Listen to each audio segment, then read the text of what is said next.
Salute. How you doing? My name is DerrickWilliams. Apparently there is no audio for the video that I was going to do, which was going to be titled, "We Some Down Ballot Niggas." As you know, Lyndon Baines Johnson has a famous quote that says he'll have these niggas voting Democrat for the next 200 years.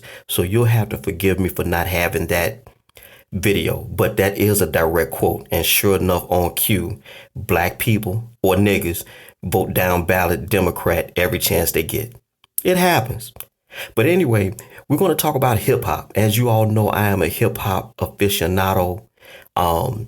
Cardi B, Jay-Z, Lil Wayne, straight bums in hip hop. If you want top tier level hip hop, try Fonte Coleman, Immortal Technique, Jean Grey, Bahamadia, people like that. These are real MCs, not these bums you see on the radio now. They straight garbage.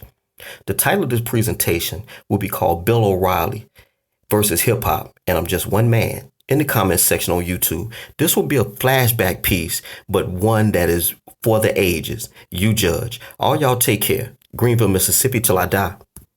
In the Impact segment tonight, last week, the principal of John Reynolds Elementary School in Philadelphia, Salome Thomas L., told us he believes gangster rap music is extremely harmful to his inner city students. So we decided to get Grammy nominee Cameron, who raps about pimping and bitches and among other things, and rap producer Damon Dash, a co-founder of Rockefeller Records, together with Mr. Thomas L., who joins us now from Philly. And here they all are. Now we're going to have a nice, intelligent discussion here, gentlemen, and I'm going to moderate this discussion. Pimping and bitches.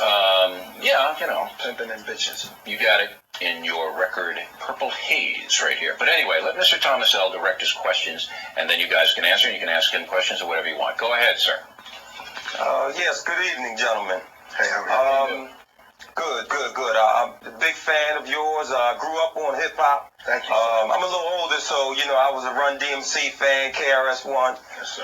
But I'm always promoting the positive of rap. I mean, Jay-Z's an excellent example of someone who's has started his own label, who's an entrepreneur. So always promoting that with my young people.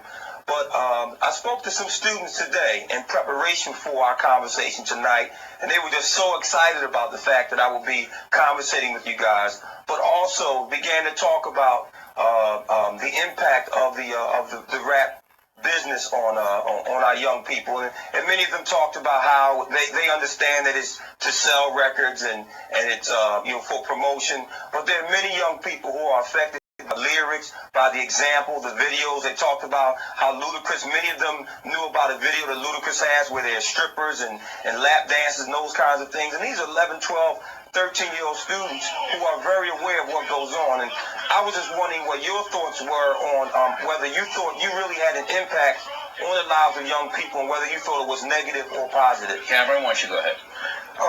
At the end of the day, yeah, you got an influence on it, but so do movies. Like with me, I'm just an author. So what I do is I write what goes on in the ghetto. I'm not a liar. So if what I tell you goes on in my album, that's what goes on in the streets of Harlem. Now I'm like a reporter. When you look at the news, you don't get mad at the person reporting the news. A lot of influence, I think, go to movies. A lot of people look at the movies and then they react. The kids that killed them kids and where was that? They like Columbine.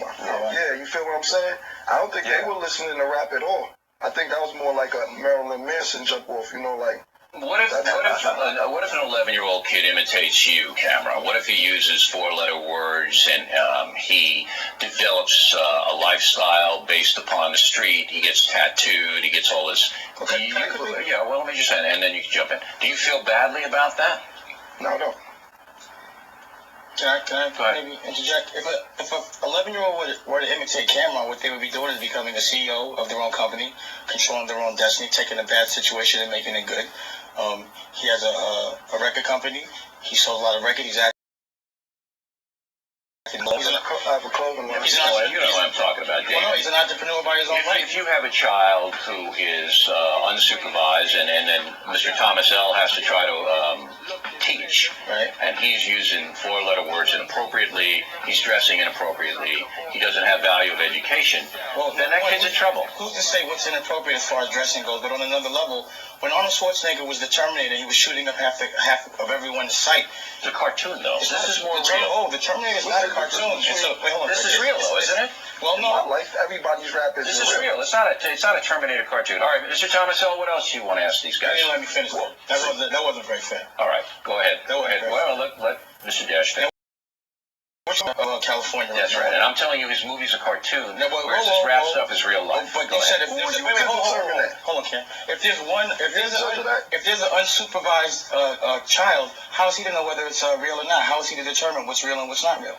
Who's to supervise him? All right, so you think that the Terminator movies are just as damaging or more so than gangster rap? I would have to say being there's a visual, and being there's no explanation to him, and being that visuals on these rap videos too, though. But what I'm saying is it's glorified. There's no justification for all the shooting that goes on. So if he's reporting what goes on around the street, he's a product of his environment. Not to say him, but he's reporting what is a product of his environment.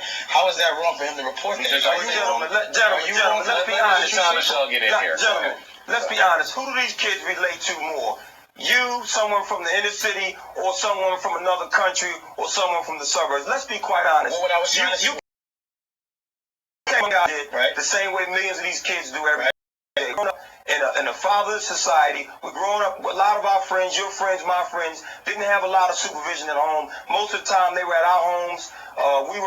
We had good parents. We had parents who didn't allow us to do or watch these kinds of things. Right. But these children, now, in the movie industry, believe me, I'm a critic of the movie industry also. I think that these kids are watching too much TV, period.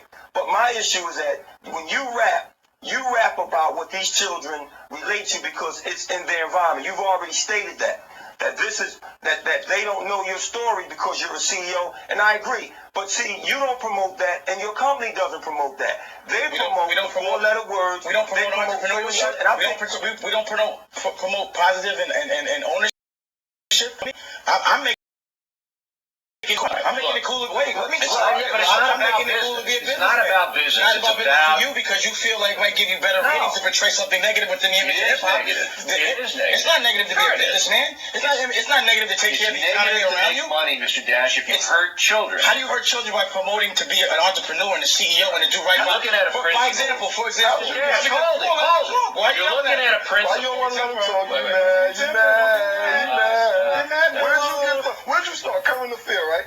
No, wrong. Well, you're looking at I got that on you, doggy. Camera. I'm going to get at you in a minute. You go ahead. You get at I'm going to get at you in a minute. Listen, you're looking at a guy who teaches inner city kids and who's telling you face to face that he has problems with kids based upon the rap music, and you're rationalizing it all up and down. I thought you were going to mediate. I am. No, what you're doing is you're giving opinion. You're not objecting mediator now, Bill. It's my program. Bill, now it's your program.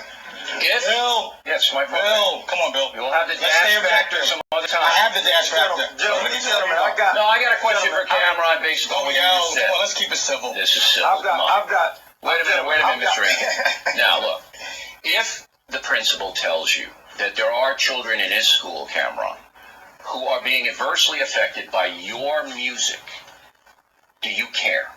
I care, but you got to talk to their parents. While they're in school, they have to have parents to be in school. Somebody send them to school. No, they don't have to. No, listen, if that's the case, homeboy, whoever's in my own on the television, you need to have parent-teacher conferences with your students. Whether it's their aunt, their cousin, their sister, somebody send these kids to school. They're not 11 years old staying home by themselves.